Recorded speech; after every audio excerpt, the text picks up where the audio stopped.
I'd like to welcome you guys to this week's report. Today is Thursday, August 15th. I know that I'm beginning to sound like a broken record, but it's been another good week of fishing here in Southern California, and I expect the fish should continue to bite into the weekend. The only thing we have to worry about is a little bit of wind on the outside. Basically, it's on a line straight south from Point Conception, so that's going to hit the outer Channel Islands, Nick, Cortes and Tanner Banks, and on down the coast. On Sunday, it's actually going as far as Clemente, but should be sport boat fishable in most areas. Not the northern Channel Islands, maybe not Cortes and Tanner on Sunday. Along the beach looks okay. We might have some southeast wind in the mornings because it's kind of a Catalina eddy pattern, but that's kind of what we're looking at. So private boaters, I'd probably stay inside of Clemente on Saturday and probably try and stay inside of, or near, closer to Cat on Sunday. And most of the coastal stuff looks fine, like I said, except for some morning wind out of the southeast. Heading up to the Channel Islands. Fishing's been quieter up there overall. Not as many boats are fishing or reporting stuff, but there are some exotics starting to bite again. The Aloha Spirit had 3 sea bass the other day. And again, as we come on to the next lunar cycle, that should improve, hopefully. And the Gray Light has been consistently catching yellowtail on their trips. They're a little 6-pack boat that runs out of Ventura as well. They've been anywhere from like 1 to 3 or 4 yellows, and then on their best day this week, I think they went for 10 for 19. All nice grade of fish. I'm sure they're catching those on the flukes as well as the sea bass and halibut they're getting up there. So don't quote me on that, but I think they're probably doing that. It's about that time of year for those to be biting a more active thing, and they have been previously. The only other news I've heard up there is that there's some more marlin moving up that way, and that's just normal for this time of year. Channel Islands may not be associated with marlin in your brain, but a lot of times once it comes marlin tournament season here in Southern California, that's where most of the fish are. Last year, fishing just right off the bank of Yellow Banks at Santa Cruz Island, and we had, I don't know, 8 or 9 marlin. So, you know, before I go into the rest of my report here, and this is in no way meant to be an advertisement, we're getting into a time of year where there's less coverage, and the coverage will be more sporadic. Kids are going back to school, a lot of things like that happening, and not so much now, but into the next month or two. And it's really helpful to keep tabs on what's going on when you're not in the water, because you may go out want to go out on a Saturday or Sunday or whatever day, and you don't really have any recent data because maybe nobody fished the day before or whatever. And that's one of the reasons that I subscribe to FishDope. I try to use it as a place to avoid going when I find other boats there, but it works differently for other people. But that's one of the things. You know, they have a spotter plane they take up every week or every couple weeks. Atmospheric conditions allowing, it can't be cloudy, obviously. And they were up the other day, and they ruled out a lot of water that I might have gone and looked at this weekend if I were out. And so, like, when I went out Saturday, I went and drove through about 10 miles of water between Cat and Clemente. Didn't see anything at all after I fished Cat, and I got back and the spotter plane was up there a couple days later, and they didn't see anything either. So had I been paying attention to that before I went out, I probably could have saved that extra hour driving around out there. But it's just something to keep in mind. Helpful thing to have. Doesn't cost a whole lot compared to the price of fuel. I probably burned more fuel than I paid for a yearly subscription just on that trip. But yeah, so you know, if you're someone who doesn't have a lot of contacts or buddies that fish, and you want to kind of keep tabs on what's happening, it's a pretty helpful thing to have. So, you know, let's head down to San Clemente Island. Not nearly as much coverage as it's been getting due to the fact that the tuna and yellows are biting at Cortes and Tanner. I know there's been a few boats that fish there this week. The Fury was there a few trips. They had good yellowtail fish in a few days. Not wide open, but some nice grade of fish. It's mostly frontside fishing, kind of Got to drive around to find them, that type of thing. But when you find them, they're biting pretty good. I know the the blackfish out of Newport Beach has been going over there, and this is a charter boat, 6-pack charter boat my friend Mitch runs. Having consistently good yellowtail fishing on the front side there. He actually sent me this little video. Back, Jeremy? Yep.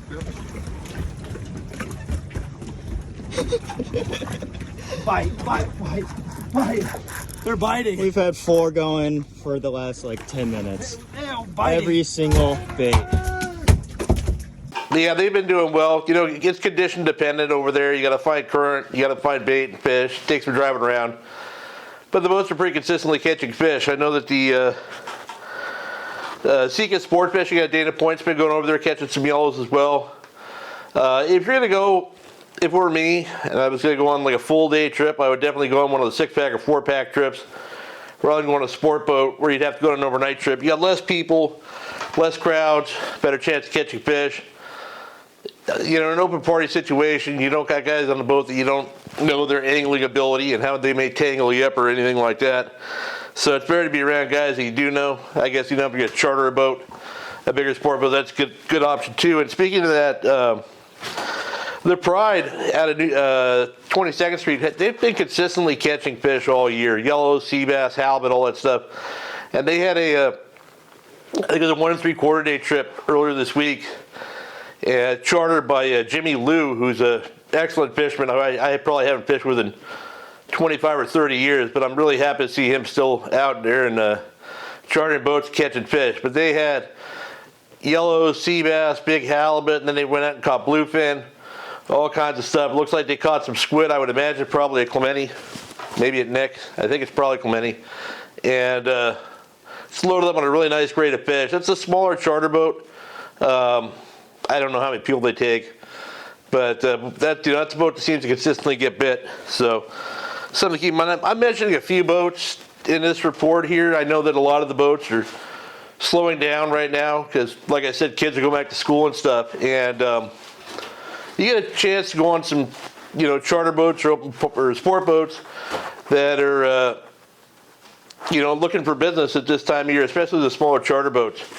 And all the boats here I mentioned, I know the guys, I trust them, and I'm not saying to go with those guys or anything like that or telling you what to do. I'm just trying to give you guys some options if you're looking to do some fishing, Yeah,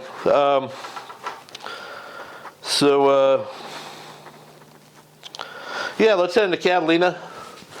That bite is happening over there still. My friend Jerry Mayhew, who runs All Harbors Charters,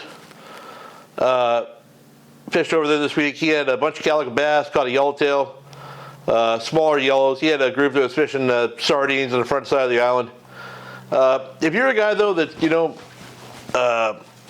a private boater who wants to get better at inshore fishing, like calicos at the island, things like that, chartering one of these guys on their boat or having them come on your boat is one of the best ways to do that. It's cut your learning curve down dramatically. I've been lucky enough to fish with a lot of these guys for a long time, and just fishing with someone who knows what they're doing and how to approach different spots and things like that is a very valuable tool, and it really cuts down your learning curve dramatically. So luckily I have friends, so I didn't have to charter anybody ever, but if you're someone who's looking to get better at, Jerry Mayhew, Benny Florentino, Oliver Nye, Jimmy Decker, once he starts taking charters again, and I'm sure I'm missing some people, but those guys will get you dialed in. They'll explain to you what you're looking at, help you figure out what you're doing.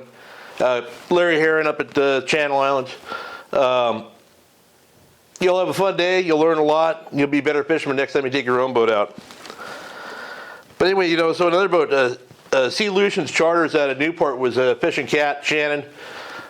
He broke his foot or his leg or something getting off on a cleat not too long ago, but he's back in the water and fishing in a boot. But he said that the bass bite was so good a cat the other day that they had trouble getting the bait past them to catch anything else. So they struck it on yellowtail but caught a hell of a lot of bass.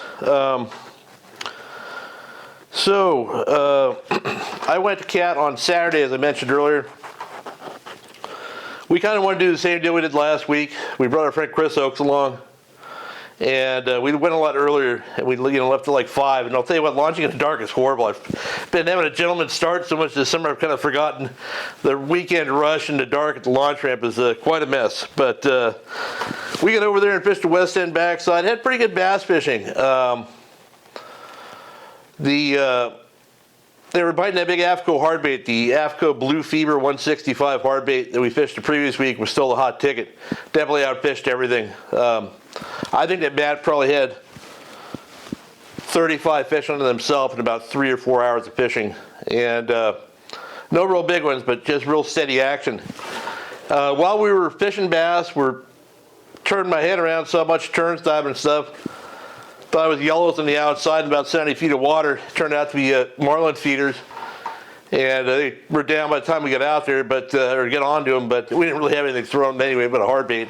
And about a half an hour later, we're fishing some more and had a marlin jumper coming up in that same zone, like 70, 75 feet of water right on the edge of the, where the island drops off the deeper water. And it was 200 yards off the island.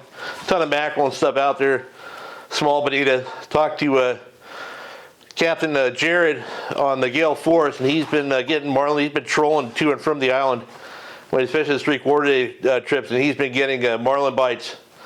And he actually hooked a double the other day. Got a little short video of that here. No mames. Oh. Los dos. A la verga. Anyway, one of those fish came off. I didn't eat the other one, but yeah. So getting back to the non-marlin fishing at the island, we threw a variety of lures, but they were really keyed on that big profile AFCO hardbait. And Chris finally broke down and tied one on, and he was struggling. Matt was catching pretty much every cast, and Chris was struggling. I think he got a barracuda and he got one calico on and gave up. And I picked up his rod and immediately caught a couple fish.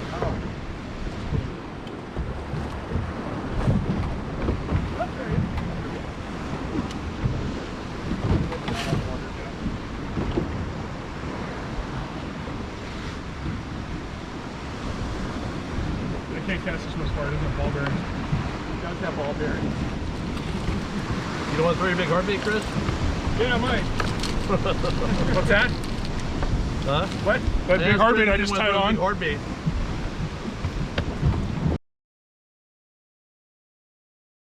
I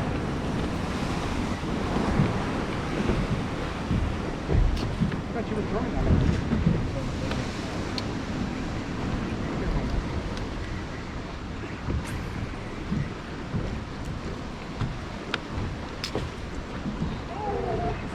Oh, dude, he's tooling him.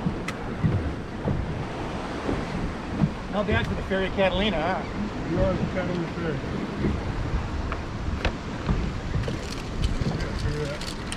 It's the cadence, maybe.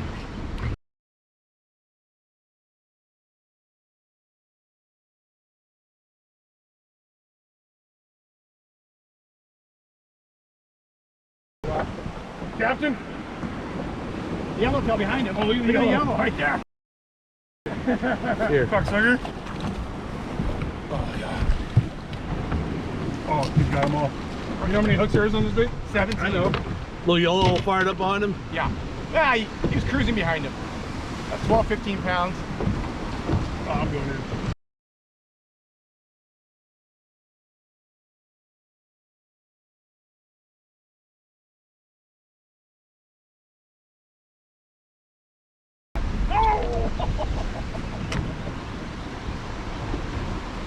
That thing's like 20 feet from the island.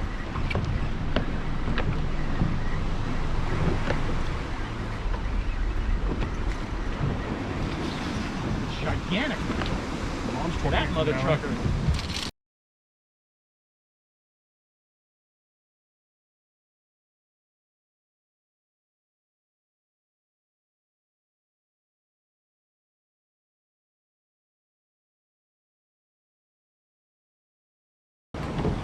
That's got to be a fuck. Oh, here's a bass. See, I called it. You're the guy that can catch one.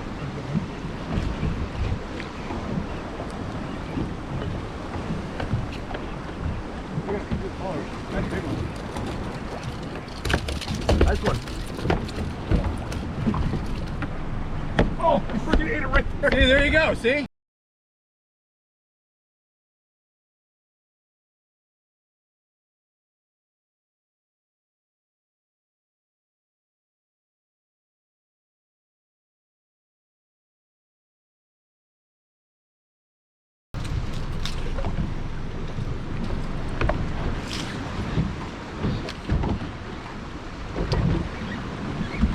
Got one? I do. There you go. Ooh, it's a real live one.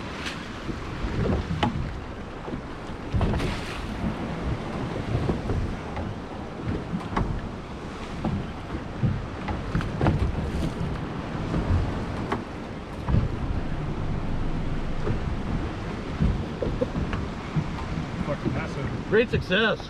There you go.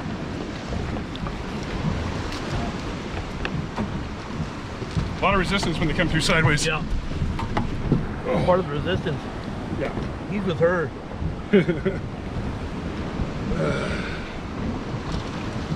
Snagged him. All right. That's cool. See how many more ways you can hook yourself.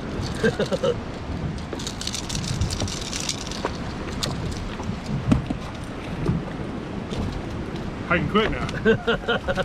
I'm not one and done. Look at this guy's fucking crane operator. Exactly. Tell you what, when Matt gets dialed in on a bait, he gets dialed in on a bait. He's in. I get dialed in on beer. That's where I'm going. I'm gonna I'll watch tell it. you what, that confidence goes right down your mind, man. It does. It's crazy. It does. Yeah, it does. Well, that's why I said I just need one bite. Yeah.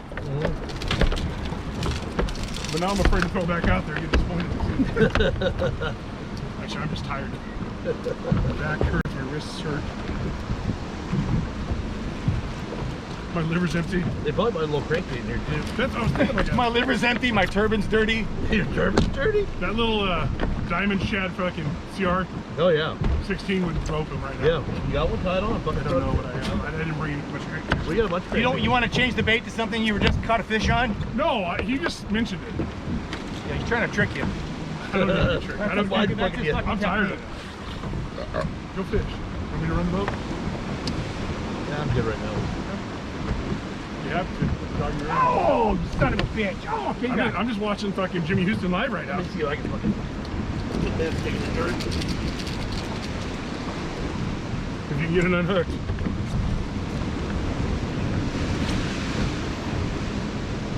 Couple of big bites right there. Big bites. Bring that fucking Pretty stout rod, so.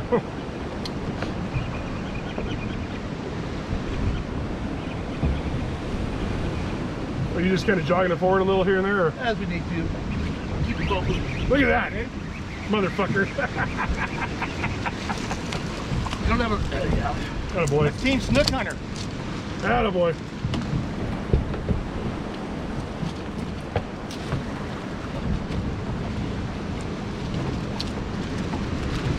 You know what? Just sitting right here, I kind of see the enjoyability of this. Just relaxing and watching. You guys need your own channel. You guys could be like Ben Milliken. Who? You ever watch Ben Milliken? Like, He has like almost 600,000 followers. There you go. I got that bait warmed up for you. Yeah. You're wanting it too slow. Was I? Yeah. Double That's a better trouble. one. The difference was I realized that he was using a different reel than Matt was. Matt was using an older Revo Beast 50, I think, full like 50 or 65 pound braid. And Chris was fishing a Daiwa Alexa with 80 pound braid. The difference ended up being that at the end of his cast, Matt pretty much still had a full spool of line. And Chris's spool was down to about 3/4 because it doesn't hold as much of that 80 pound braid. It's a little less than full. So by mimicking the retrieve that Matt was doing, Chris wasn't getting bites. But by speeding it up and wanting it faster to match the slower cadence due to the higher spool diameter and I think higher gear ratio, that got bit just as well. But yeah, it was a fun day. A lot of bites, a lot of good action. from basically the west end all the way to Ribbon Rock. And once we got past there, conditions kind of petered out. We went down as far as Ben Weston. Didn't really see a whole lot. You really need current running parallel to the island there, and unhappy bait. And once we got past Ribbon Rock, we had current going out to sea or into the island, and a lot of very happy bait, and that's never a good sign. So like I said, we bailed off the island, ran out to the Fathom Curve, ran up to the west end of the island, didn't see anything, and headed home in beautiful weather. So as far as offshore fishing goes, there's really nothing happening along the beach anymore. I've had a couple guys out there looking now that gave me reports. I talked to Brian Chastain. He launched at Newport, ran out to the 267. He said he saw one small spot of yellowfin. He cast popper on, but they sank out. Other than that, he just saw dry patties, good water temperature, 73 degrees in spots, but no fish. He pretty much gave up, was running back into the harbor, and about 4 miles off the harbor mouth, he drove by a patty in green water and saw 5 or 6 nice sized yellowtail on it. Of course, he's probably going 30 knots, so by the time he spun back around, those fish had bugged out. But yeah, so I don't know. There's some marlin, mostly seems like on the west end of Cat and up from there. Might still be some on the east end, but I really haven't heard a lot. If I was fishing marlin this weekend, I would probably look between west end of Cat and SBI or that zone up there. The stuff between the islands is bugged out. I think the bait moved, that stuff moved outside. It's mostly out by Nick right now. It's outside the Clemente escarpment. It's out in the wind. I mentioned earlier, Oliver went out there looking at Oliver and I. Me, I didn't. I don't even know. He went out Wednesday or Tuesday, and he didn't see anything all the way out. He got out towards the escarpment. He's in a bay boat as well, so the weather got too bad. He had to turn around and come back in. He was probably still 10 or 15 miles short of the fish, it sounded like. But the kite flying crews are still catching some nice bluefin in that zone. I know Ollie from Brass Monkey Sport Fishing in San Diego got some fish the other day. I know that Billy Kay and all those other guys are still catching them. I don't know if they're going to be out there this weekend due to the wind in that zone, but that fish is still there. So the big news is that Tanner Banks, Cortes Bank Bight. It's like the entire world is out there now. Everything from long-range trips to even overnight trips out of both San Diego and Newport and Long Beach are running that far. It's a long run for an overnight trip. So, again, anytime you go that far, you're better off going on a day and a half trip or longer, probably a 2 or 2.5 day trip. And the difference is obvious. You know, the Thunderbird went out there on an overnight the other day, and they had 26 yellows and 10 bluefin, which is not bad fishing. But they're under time limits there. You know, you probably only have about 6 or 8 hours, if that, out there, maybe 6 or 7 hours of fishing time. Early in the week, they had a 2-day on the same zone. They had 100 bluefin and 124 yellowtail. So that extra time really shows you that being able to fish, that zone from dawn till dusk really makes a big difference. A lot of the boats going out there. My friend Kim, she went out and caught a bluefin on a Fury the other day. Got on the jig, which is nice to see, good for her. And I saw the Little G out of San Diego, 6-pack boat. They went out there and they caught a bunch of that bigger yellowtail, smaller bluefin, and then they actually caught some bigger bluefin as well. Thunderbird got a bigger bluefin out there. So there's a mix of fish, but the majority of those fish are small. Smaller than the yellowtail, I think, are about the same size. From what I'm hearing, it's, fly line of bait on light line, 30-pound fluorocarbon leader. I'd probably fish 50-pound braid to a short 20 or 30-pound fluorocarbon leader, the butt hook sardine, probably a hot bait there. And this is anchor fishing. A lot of boats around, and those fish are not always right off the stern of the boat where they're chumming. I remember fishing Cortes and Tanner Banks back in late 80s, early 90s, and we usually fish out there in the fall. We'd have similar fishing, that smaller bluefin, big yellows, and a lot of the bites we would get would come from fly lining baits off the bow of the boat while you're sitting on the anchor. So If it's crowded in the stern, run up to the bow, butt hook a bait, fish it. You know, you're going to find out they're up there or not pretty quickly, and you're not going to be back there in the mess with everybody else that's scoped out. And, you know, I'm going to talk one more thing about that. My iPad just shut off here. Hold on. One of the problems you have on those trips where they anchor up at these deep water banks, and I remember this from when we used to fish like Alejos rocks and long range trips, guys will cast their bait out and they will basically put their reel in free spool and stand there and let it go and go and go. So what happens a lot of times is the bait will swim out a certain distance and it will just stop swimming because it's basically dead or exhausted. And then what happens is the amount of line you have in the water creates its own drag. So now your line is pulling itself out. Imagine dropping a piece of string into a river. That string's going to float along if it has a bait on it or not.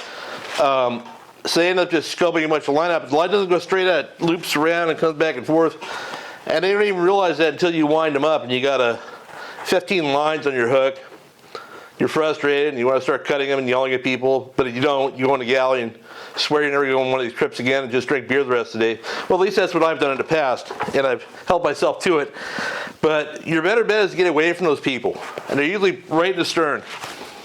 So on those trips, I will start, regardless of what everybody else is doing. If I'm going to fish out the back of the boat, I am butt hooking a bait. I am walking to wherever the gate is. I'm casting that bait out, trying to get it to swim away. Once it's 30-second, 40-second count, if I don't have a fish or a bite, I'm winding that bait back in and starting over again. And what it's going to allow you to do is, these guys think they're fishing where the chum's going, but they're not. Their dead bait is 200 yards back. So it's just something to keep in mind. Anyway, so coastal, I did not fish this week or last week along the beach. Well, last week I did, but I didn't stop the boat. My friend Tom Troop came up to Long Beach with his son Cash. They fished out of Alamitos Bay, and they started outside of the harbor. Had some good suspended calico and sand bass fishing on the hook-up baits early, and that kind of slowed down. The fish were biting more towards the bottom, which wasn't as fun, so they went to Long Beach Harbor. And it caught some spot. He sent me a little bit of video I'm going to share with you here. Flash the blades. Flash the blades on them. Drop a load on them. Oh, there it is.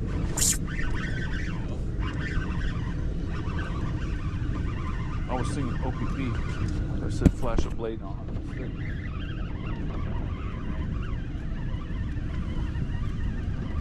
That was the reasoning. Double.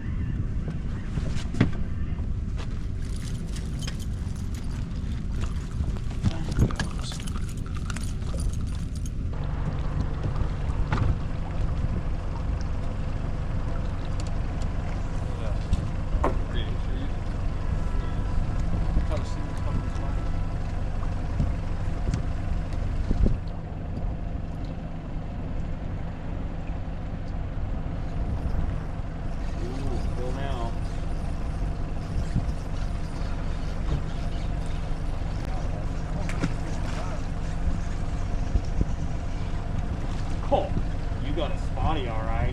Made up for lost time with that one. Jeez, dude. Nice fish. Just inhaled the trout. Nice. So also on the beach, Shannon from Solutions, he had a coastal trip, afternoon trip. He ran up to the Newport Pipe, I think. He said he had good calico bass fishing there. You need, at that pipe, you need current and you need bait to be on the pipe, and you need to find those bait balls. That's where your bite's going to be. So if you just go and anchor up or drift aimlessly, you're probably not going to catch anything. So if you're going to fish that pipe or any other pipe, Jimmy Decker used to call it the long rock, and it really sums things up. Any of these submerged sewer pipes, basically they're submerged break walls. And there's fish that live on them, but they don't live everywhere, so you got to drive along until you find them and then drop down. Otherwise, you're going to be wasting your time. Yeah, so Oliver and I fished locally as well a couple times this week. He's still catching calicos and sand bass pretty consistently, getting them on crankbaits, swim baits, all the normal stuff. I might fish local this weekend, I'm not sure. Probably go somewhere else though. And down in La Jolla, I got a report from Brian Robertson.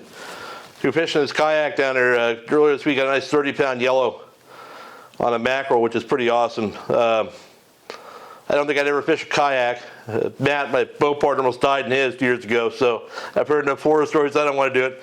But it looks like a lot of fun getting towed around by a big yellow like that. So good job on that fish, Ryan. Yeah, so finally down at the Coronados, that's still happening. It's been hit or miss sometimes, but it's been pretty good other days. I know San Diego had like 70 fish one day. I think on Wednesday they had 123 fish, and they in the report they mentioned they're fishing on the anchor with flatline baits and stuff, and that is so much preferable to that run and gun stuff for me. I remember back in the old days. I'm talking about a lot about the old days today apparently, but the overnight boats used to fish the Coronados early in the season before the tuna showed up. So like June, early July, you go to Producer, the new Luann, go fish the island. And they'd anchor up. Sea lines weren't so bad back then. And flatline baits, throw the surface iron. Nice leisurely fishing. You could a good fisherman has a shot at catching a lot of fish as opposed to everybody hooking one on a stop. And even the best fisherman might not catch 2 or 3. Back in those days, the guys knew what they were doing with the surface iron, could catch 10 fish, and it was that's a lot more fun fishing down there. So Liberty's been down there. They had 56 yellows one trip, and Tom, who keeps fishing everywhere, went down to the Coronados last weekend with his son Cash and Chad Gearlick's boat from Hookup Baits. He said they saw some yellows up boiling. They wanted to run on, but a lot of boat traffic down there, and they got run down pretty quick. So they went and fished calicos up shallow. So they had excellent calico bass fishing on Hookup Baits, thrown up into the boiler zone down there. So yeah, just good fun fishing everywhere. Again, we've got the weather this weekend, so I'd be careful about that. But otherwise, get out there. It should be a great weekend, and good luck if you fish.